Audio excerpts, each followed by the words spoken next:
I finally found the weirder mods of Skyrim, which was snuck in under the radar. And I also got to time travel. This journey is just getting weirder and weirder and weirder as it goes. Hello, ladies and gentlemen, and welcome to our journey through Skyrim. The first time I've ever played it, and obviously I'm going in blind. I don't know what to expect. Don't know what's happening, with a little bit of chicanery and weirdness along the way.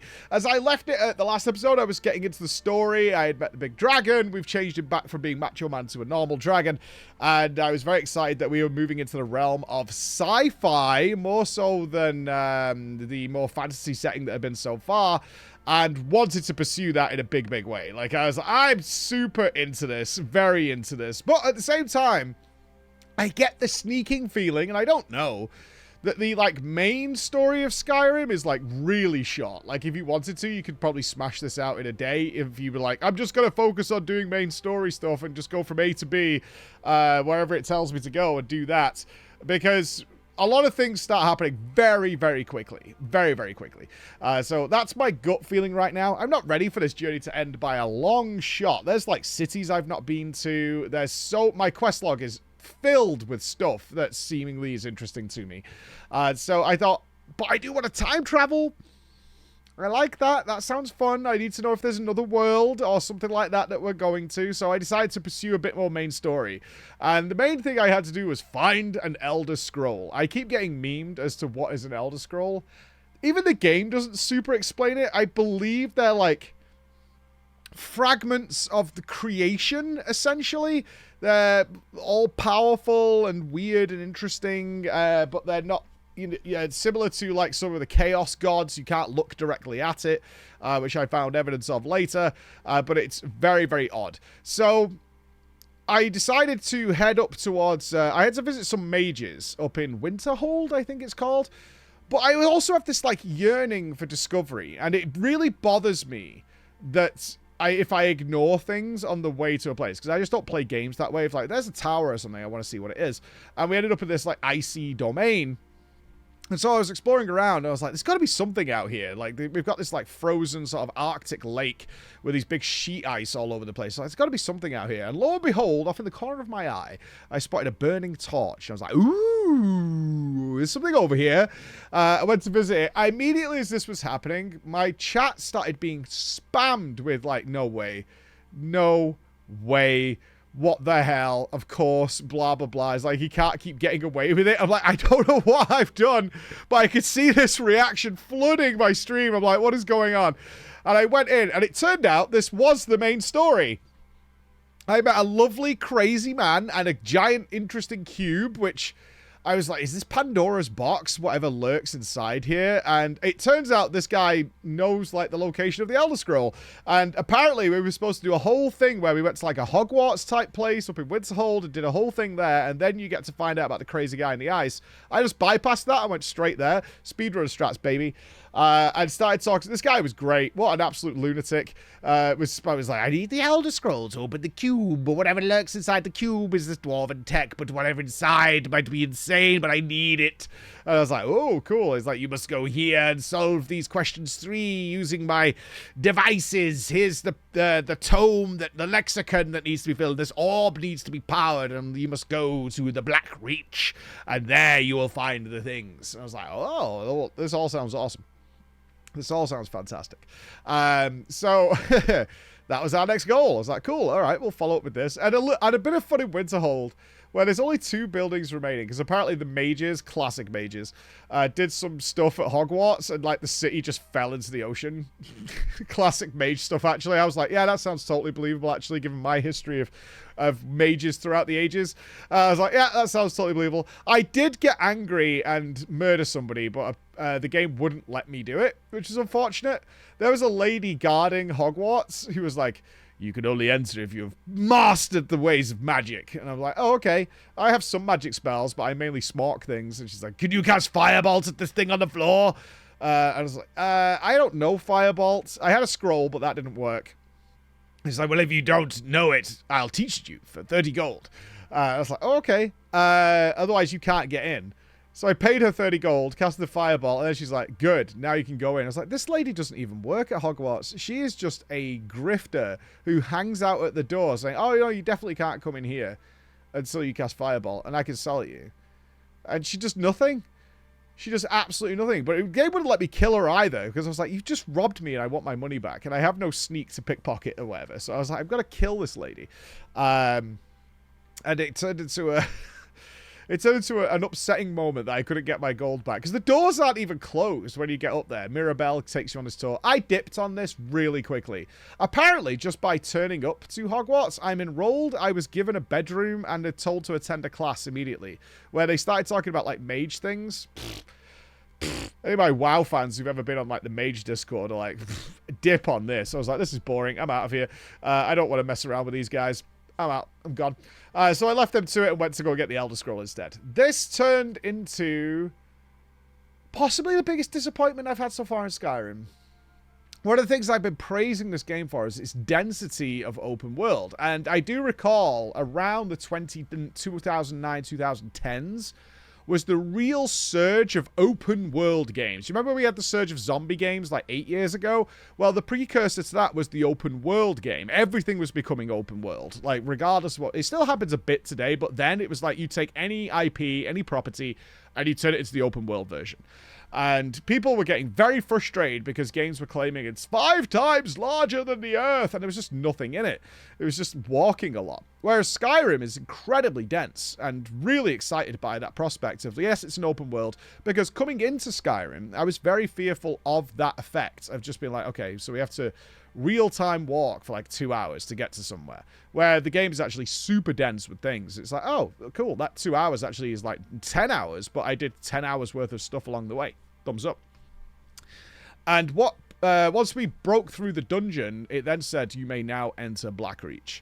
I was like, and I was getting a mix of feedback from people who weren't trying to spoil it. Some of it was Blackreach despair. Some people were like, I love Blackreach. I'm like, okay, well, whatever's about to happen is going to be really interesting because it's divisive, which means it's maybe a risk take by the developers or something like that. So either way, something's about to happen.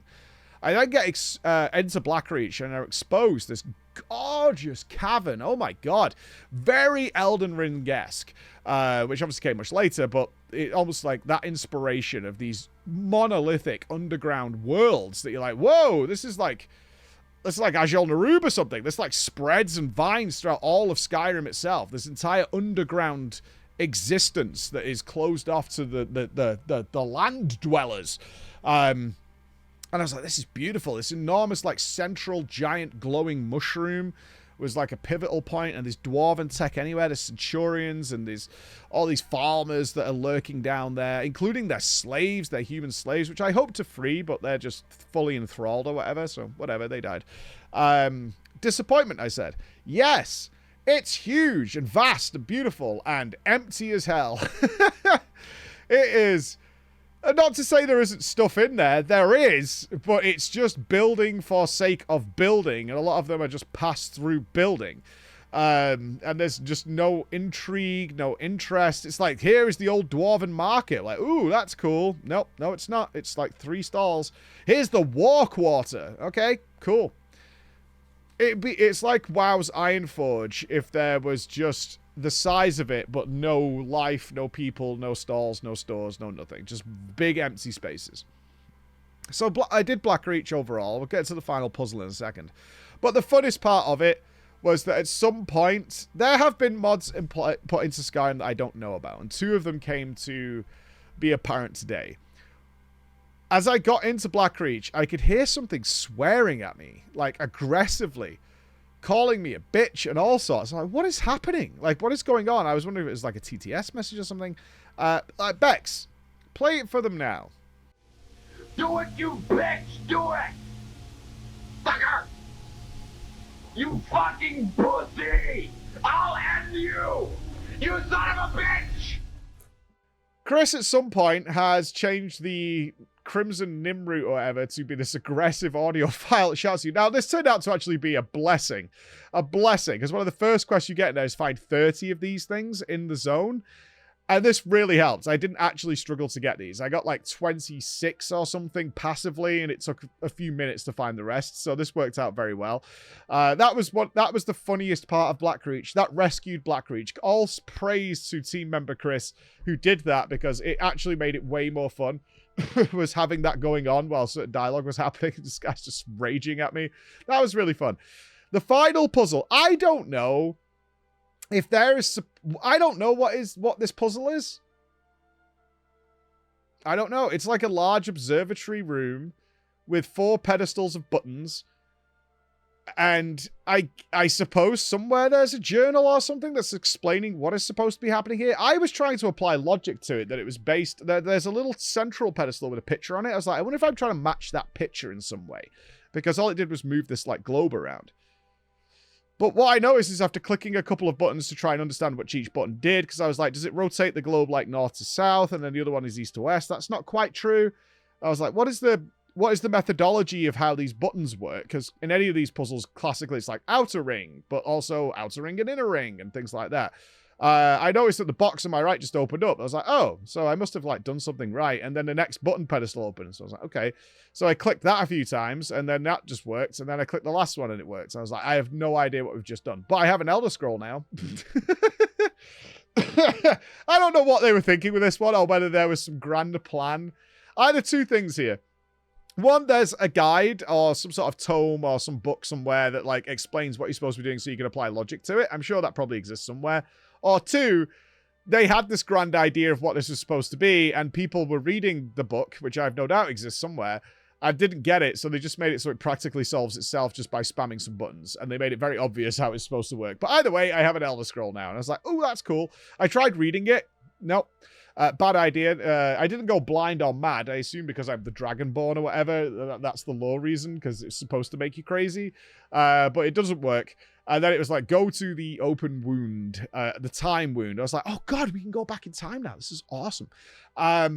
So I went back there, and Party Snacks was there telling me all about it. It's like, it's time. If you're the hero, you can go back in time and learn Dragon Rend in order to defeat Alduin. And I was like, ooh, very cool. Did that and was met with this Bethesda jank. Know that Stormland sent you down to death.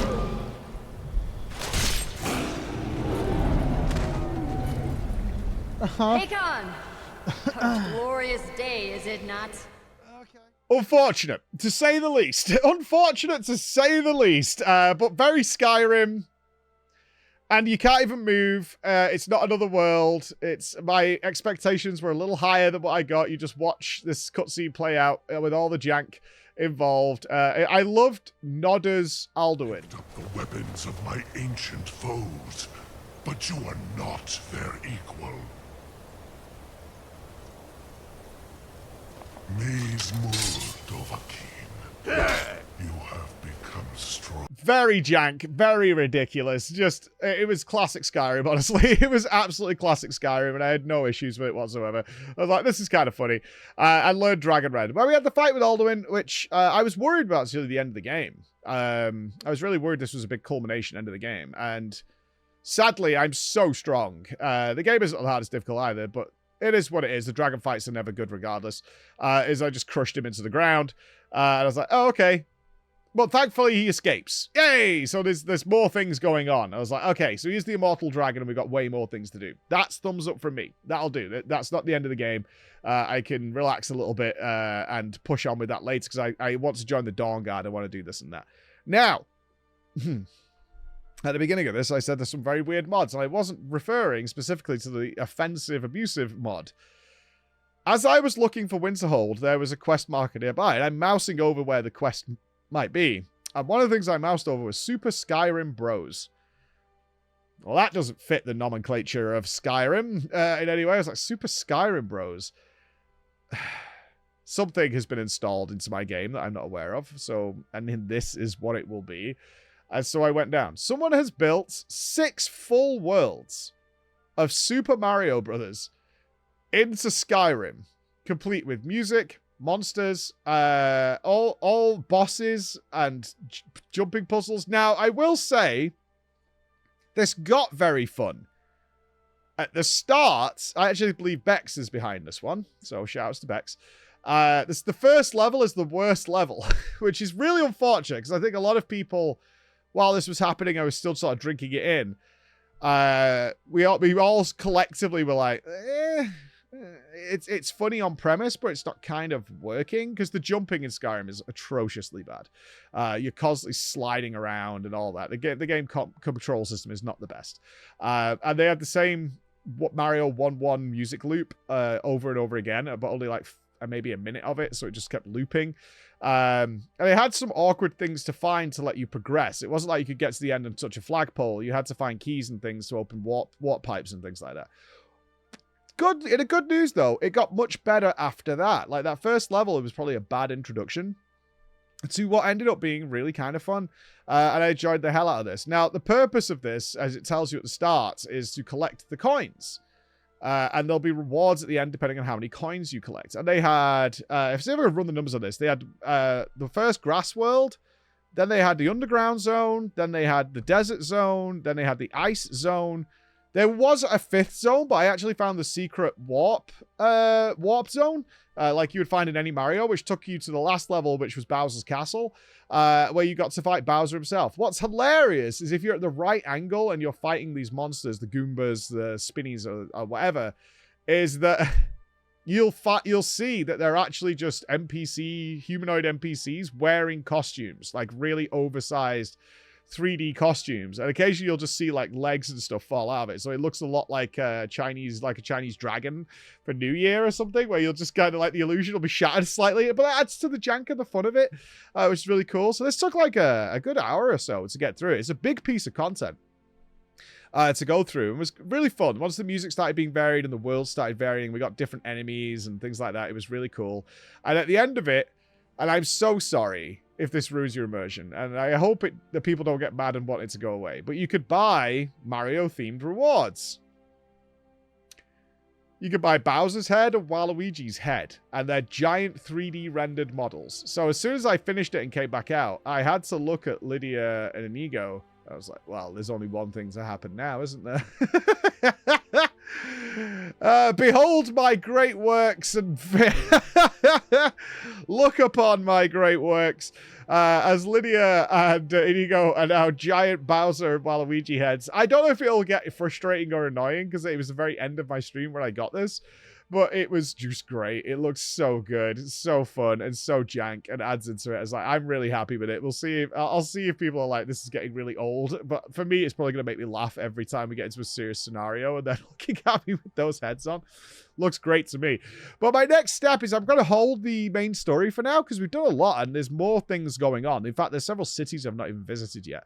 But I think I'm going to join the Dawn Guard next, mainly to shut the guards up about telling me about the Dawn Guard. So I think it's time to Dawn Guard and see how that works out and see if it's interesting. Because they're definitely pushing it heavily. Like, join the Dawn Guard. It's a really good story. And I'm like, all right, okay, cool. So that's my next adventure. So tune in next time. And I hope you have a great Easter weekend. We'll have a stream on Easter Monday. So if you're there, enjoy. Bye, guys.